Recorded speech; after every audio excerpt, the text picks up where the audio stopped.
This was posted by Fred Kramer 2125 on forum creepypasta.org.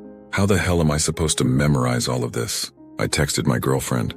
Century-old floorboards creaked beneath me as I paced back and forth nervously. It's gonna be fine, she responded. You got this. I sighed. It felt like 1,000 rubber bands were wound tight around the base of my skull, slowly squeezing every last bit of meaningful focus out of me. I knew I had to do well on this test. Anything less than an 80% would surely get me dropped from the class. And if I got dropped from the class, I knew that I would never end up becoming a paramedic. And if I never became a paramedic, I knew that I would never end up pushing myself. And if I never pushed myself, I knew that I would never end up amounting to anything. And if I never amounted to anything, I knew that I would spend the rest of my life forever regretting the courage I never had. So, yeah, no pressure. You're right, I lied, texting her exactly what I thought she wanted to hear. I appreciated the support, don't get me wrong, but sometimes you just want to be a sad sack of shit, you know? Plus, I don't think she understood just how screwed I truly was. I got to hit the books, I'll text you later, I followed up with. Realistically, I knew that I probably had no more than 2 hours of good work left in me. I had been studying non-stop for the last few months and was on the verge of mental collapse, but I figured if I could get just one more chapter in today, then I would at least have a fighting chance. So, grabbing my textbook, I took a seat at my desk and got back to work. I was elbow deep in dysrhythmia review when a loud bang suddenly pierced the silent stillness that filled my apartment. My heart skipped a beat as my brain fought to process this abrupt shift in auditory perception. The building I lived in was nearly 150 years old, so I'd grown rather accustomed to its chronic creaks and cracks. But this was different. This sounded intentional. Assuming that it was nothing more than my shady downstairs neighbor, though, I quickly brushed it off and went back to studying. A QRS complex with a bizarre appearance and a duration of 0.12 seconds or more signifies some abnormality in conduction through the ventricles. A bundle branch block is a type of intraventricular conduction defect involving impaired conduction from the bundle of His to one or more of the bundle branches. A blockage at the level of the... A second bang rang out. For Christ's sake, I mumbled, slamming my book shut. A seething sense of irritation swept through me as I got up from my desk. Not picking up his dog shit was one thing, but acting a fool a few days before one of the most important tests of my entire life was unacceptable. I was not about to let anyone, especially this asshole, ruin what I had worked so hard to achieve. I was going to pass that test even if it killed me. Letting out another sigh, I staggered over to the bathroom. I wanted to make sure it was actually him before I did anything drastic. Plus, I had cannulated my foot an hour or so earlier in a procrastinatory effort to practice my IV skills, and now had 500 milliliters of normal saline compressing my bladder. I listened carefully as I loomed over the toilet. My bathroom sat directly above his bedroom, so I figured if I was going to pinpoint the source of the sound, this was the best place to be. I didn't get much chance to investigate, though, as 3 more bangs rang out in quick succession. Only this time they were exponentially louder. Damn it, I cursed. To my surprise, they didn't sound like they were coming from the apartment below me, though. Rather, they sounded like they were coming from somewhere beside me. Shit. If I didn't know any better, I would have thought they were coming from Claudette's place, Unit 4. I had lived next to Claudette for the last 18 months and admittedly knew next to nothing about her. I knew she was a nurse, originally from New Orleans, drove a silver Jeep Renegade and used lavender fabric softener, but that was about it. Outside of that, she was more or less a perfect stranger. Unlike the pain in the ass below me, though, who had been running what sounded like a lawnmower off and on for the past few days, I never had any issues with Claudette. She was quiet, she was clean, and she kept to herself. In fact, prior to today, I hadn't heard a single peep from her. Regardless, the bangs were very clearly coming from her side of the wall, and I knew that if I didn't do something, I would never pass my exam. So, after finishing up my business, I washed my hands and made my way out into the kitchen. A large bay window adorns the far wall of my dining room. Sitting parallel to my kitchen table, it serves as the unofficial focal point of my sad little domicile. From it, you can see practically everything. The front yard, the parking lot, most of the side yard, and even the vast majority of Secretary Fraser Street. My buddies and I always joked that if shit were to ever hit the fan, it would serve as the perfect sniper's nest, one that would put even the Texas school book depository to shame. So, taking my spot in front of the window, I peered out into the expanse of land laid out before me. I scoured the porch, the driveway, the train tracks, the neighbor's yard, and as far up the street as I could, looking for any potential sources behind these bangs. But to my dismay, I found nothing. No Claudette, no shady neighbor, no wandering meth head, no mangy mutt, no feral tomcat, nothing. Nothing at all. Defeated, I wandered back to my bedroom and took a seat on the bed. 2 thick fleece blankets were stretched wide across the back windows. blotting out the afternoon sun and shrouding the space in a lair-like darkness. Looking around, I realized just how truly depressing the place had become. In the span of just 4 months, it had gone from a normal bachelor pad to something more akin to a medieval dungeon. I pulled back the blankets and was met with the spectacular image of fiery red hills rolling across my backyard. It's views like this that remind me why people don't leave this godforsaken place. You can take the boy out of the hills, but you can't take the hills out of the boy. It took me a few sweeps to finally locate the perp, but once I did, I knew exactly who it was. Standing directly in front of the dumpster, with her back turned towards me, was Claudette. Being the only black woman in town, it was more or less a dead giveaway. Her ebony skin and long black braids might as well have been alien features here in Whitesburg, a place whose name is ever fitting. Speaking of Whitesburg, it is about as podunk as you can get. Situated in the heart of coal country, it serves as the unofficial front line of the war on the American dream. A place where fentanyl, booze, meth, and poverty reign supreme. The more I watched Claudette, though, the less typical townie I saw in her. She didn't have the same slumped stance of a dope fiend nor the stereotypical shaky gait of a booze hound. Rather, she stood perfectly erect and perfectly still. Frankly, a little too erect and little too still. In her arms, she clutched a red bundle, one which she cuddled close like a mother might an infant. She stood like this for a whole minute straight. 2 whole minutes straight. 3, 4, 5, 6, 7, 8, 9 whole minutes straight without even the slightest flinch. I took off my glasses and rubbed my eyes. Since day 1 of medic school, I had been balls to the wall, foot on the gas, stressing hard over every medication dose, cardiac rhythm, and trauma protocol. I honestly couldn't remember the last time I had taken a night off, and it showed. I put my glasses on and looked back out into the yard below. My gaze zeroed in on the dumpster, but to my surprise, Claudette was nowhere to be found. All that remained was a red sweatshirt that hung limply from its lid. My pocket buzzed. "Dinner is 5 minutes out, got your favorite?" A text from my girlfriend read. A Crunchwrap Supreme, chicken quesadilla, and Code Red Mountain Dew. I was one lucky son of a bitch. I was just about to text her back when a muffled voice rang out from somewhere back behind me. "What are you doing, baby?"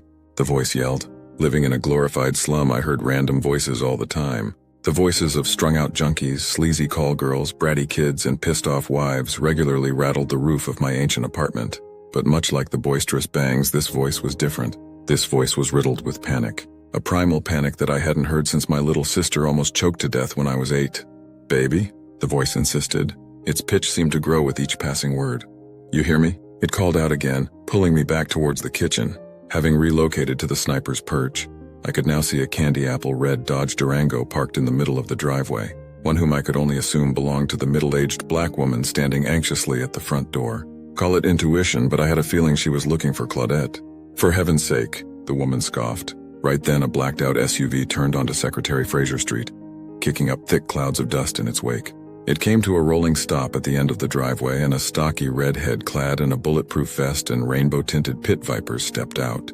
He muttered something into his radio before approaching who I assumed to be Claudette's mother. The duo exchanged hushed words before my attention was drawn back down to my buzzing pocket. "Your DoorDash order has arrived," a text from an unknown number read. "Fuck," I groaned. Talk about shit timing. The familiar crunch of crushed gravel brought my gaze back up, and I watched as Medic 25 and Engine 50 lumber on down the street towards us. Whatever was going on here was obviously much more serious than I had originally thought, and to make matters worse, my dinner was now being held hostage somewhere out there amongst the growing mass of Letcher County's finest.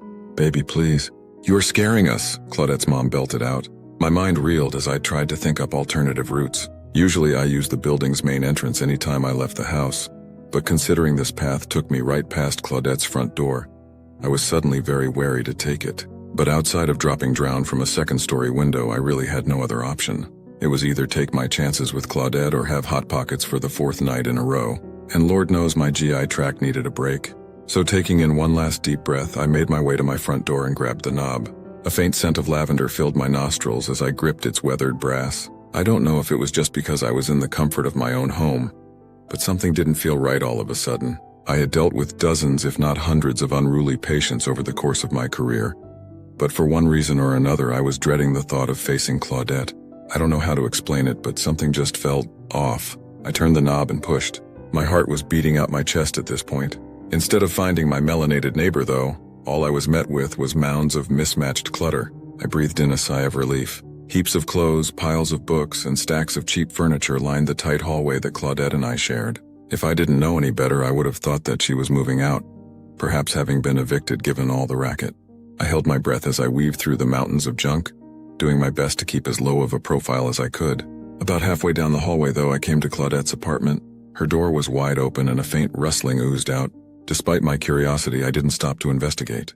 I just kept moving forward, making a beeline straight for the stairs. The weight of 1,000 worlds was lifted off me the moment my feet made contact with the top step. I was almost there. 10 more and I would be home free. But before I could even manage to take another step, I was stopped dead in my tracks. Standing at the bottom of the steps was Claudette. I almost didn't recognize her at first. Her greasy hair, saggy skin, and sickly stature made her look more ghoul than human. But I knew it was her because she stood with that same stillness, an awful stillness that sent icy shivers snaking down my spine. Hello? I stammered. No response. She just stared blankly ahead, her fixed gaze boring a hole in the adjacent wall. Claudette? I called out. Still nothing. I couldn't tell if she was frozen in a catatonic state or just high off her ass. What I could tell, though, was that she was in bad shape. Like involuntary 72-hour hold shape. I mean, shit, I don't think she even knew I was there, and I was standing less than 5 feet away from her. After some silent deliberation, I finally decided to just bite the bullet and walk right on past her. I figured that if she truly was having some kind of psychiatric emergency, chances were that she wouldn't even notice me. And if she did, I figured I could probably outmaneuver her anyway. So with soft steps, I did just that. I was past her and less than 2 steps away from the building's front door when I first heard it. Don't believe him, a hollow voice whispered. My legs went slack. Every part of me said don't do it. My mind, my body, and even my soul begged me not to turn around. But being the mere mortal that I am, my curiosity ultimately got the best of me. Standing in the same rigid fashion with her gaze still stuck on the adjacent wall was Claudette. What? I asked with a noticeable crack in my voice. She turned her head with an impossible slowness. My hands began to tremble as I met her gaze.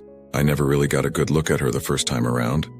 But now that we were face to face, I could see just how truly lifeless and marbled her eyes had become. Like those of a taxidermized animal, they did nothing more than reflect a carefully crafted illusion of existence. I could feel my pulse beginning to spike.